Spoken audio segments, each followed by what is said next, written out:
আসসালামু আলাইকুম। আফফান মম কিচেনে আপনাদের সবাইকে স্বাগতম। আজ আমি আপনাদের রান্না করে দেখাবো বেগুন দিয়ে ইলিশ মাছ রান্না। আমি ইলিশ মাছটা কেটে নিয়েছি আর বেগুনটা আলুটা এভাবে কেটে নিয়েছি। আপনারা চাইলে অন্যভাবে কেটে নিতে পারেন। বেগুনটা ধুয়ে নিব। সামান্য একটু তেল দিয়ে বেগুনটাকে প্রথমে ভেজে নিব। আলু বেগুনটা একসাথে ভেজে নিব।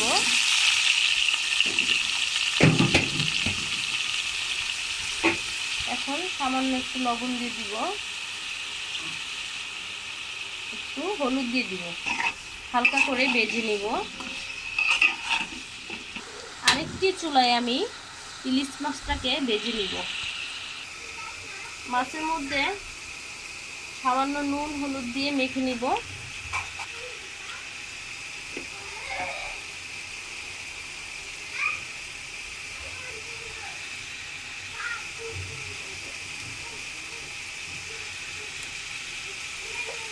প্যানে রেগুলার রান্নার তেল দিয়ে দিব মাছটা ভাজার জন্য। মাছটা আমি এখন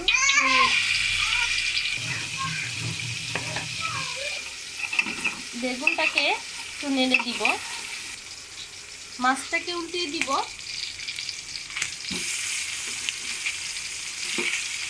মাছটাকে হালকা করে ভেজে নিব। ইলিশ মাছ কড়া করে ভাজলে স্বাদ থাকে না।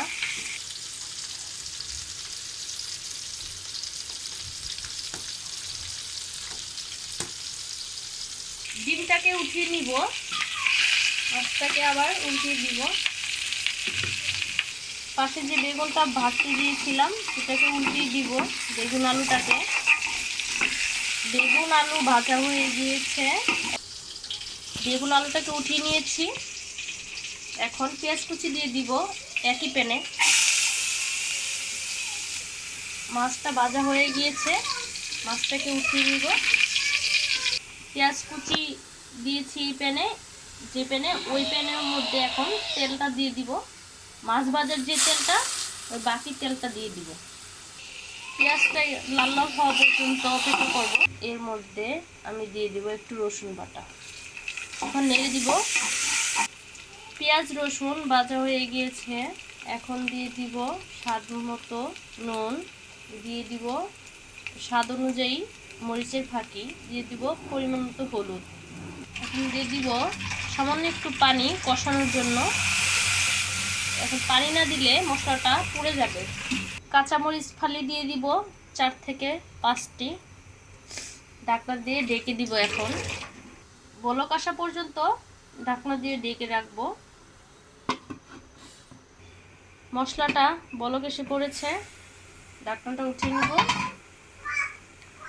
একটু নেড়ে দিব। মশলাটা কষানো পর্যন্ত অপেক্ষা করব। মশলা যত কষাবেন তরকারির স্বাদ তত ভালো হবে।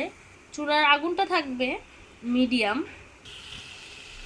মশলাটা কষানো হয়ে গেছে, দেখতেই পাচ্ছেন তেল তেল ভেসে উঠেছে।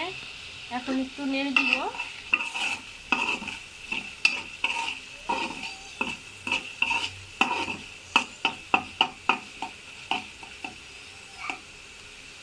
নেড়ে দিয়েছি।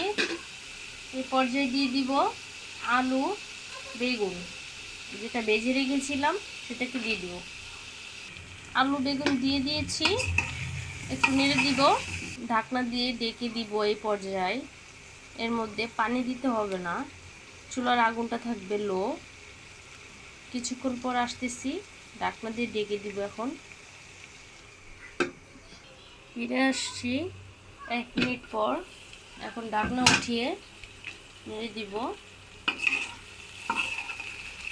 এখন ঝোলের জন্য পানি অ্যাড করে দিব।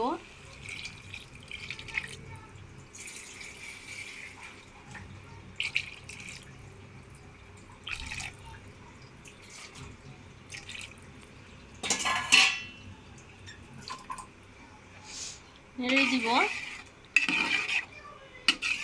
বেগুন আলুটা আমি আগেই ভেজে রেখেছিলাম, আপনারা দেখতেই পেরেছেন। বেগুনটা তো সিদ্ধ হয়ে গিয়েছিল অর্ধেক, আর যে বাকিটুকু আছে অর্ধেক, সেটা আলু আর বেগুন এই ঝোলের মধ্যে সিদ্ধ হয়ে যাবে। এখন ঢেকে দিব। 5 মিনিট পর ফিরে আসতেছি।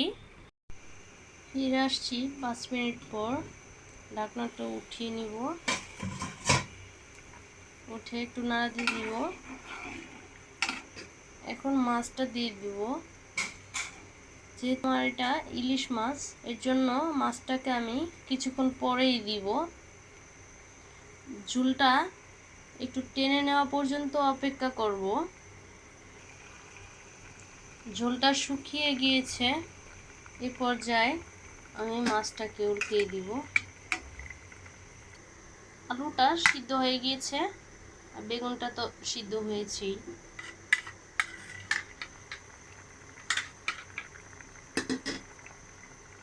এখন এই পর্যায়ে ধনেপাতা দিয়ে দিব, একটু নেড়ে নিব।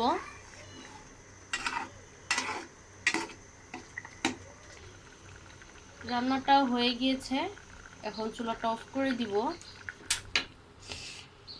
আপনাদের দেখাচ্ছি অন্য একটি বাটিতে নিয়ে কেমন হয়েছে রান্নাটা।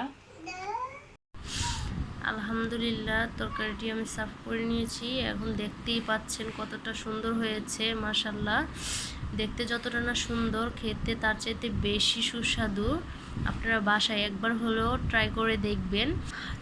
রান্নাটি যদি ভালো লেগে থাকে, চ্যানেলটিকে সাবস্ক্রাইব করে দিবেন, পাশে থাকা বেল আইকনটি ক্লিক করে দিবেন, যাতে করে নোটিফিকেশন পাওয়ার সাথে সাথে নতুন কোনো ভিডিও দিলে দেখতে পারেন।